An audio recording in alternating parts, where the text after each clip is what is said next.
ఇప్పుడు వాడు వచ్చేసి నా భుజం మీద చేయి పెట్టచ్చు, నన్ను లాగొచ్చు, నా నడుము మీద పట్టుకునే సెల్ఫీ దిగు, నిన్ననే చూసినా నేను టీవీలో. అలాంటి ఎన్కౌంటర్స్ అయినాయా ఫ్యాన్? అయితే భుజం మీద చేసి నడుము లాగే వరకు ఓకే, అంతవరకు ఓకే. ఇంకా వేరే వేరేగా లెవెల్ పెరుగుతూ ఉంటుంది. వాడు గ్రాంటెడ్గా తీసుకుంటాడు, ఎందుకంటే నేను వాడి ఇంట్లో మనిషిని. అది వాడు తప్పు కూడా కాదు.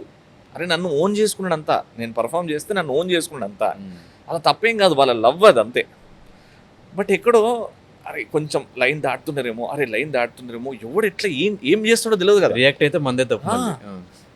వచ్చి కొట్టాడు అనుకో, వాడు కొడతాడు, వాడు కొట్టి వెళ్ళిపోతాడు. ఇప్పుడు నేను కొట్టింది అనుకో పెద్ద కేసు అవుతుంది. అది కరెక్ట్. నీకు ఎవడు ఎట్లాంటి వాడో తెలియదు. వాడు అనుకుంటాడు నేను ఇంట్లో మనిషి అని, కానీ నా ఇంట్లో మనిషి కాదు కదా, నాకు తెలియదు కదా ఎవడు ఎట్లాంటి వాడు. వచ్చి నడుము మీద చేయబెట్టి లాగి ఫోటో తీసుకున్నాడు ఓకే. నేను సార్ కష్టమవుతుంది సార్ అన్నాను అనుకో, ఏదైనా ఆయన కొట్టిండు అనుకో, ఆడు కొట్టేసి వెళ్ళిపోతాడు. ఇప్పుడు నేను కొట్టింది వేరే 10 వీడియోలు క్యాప్చర్ అవుతుంది.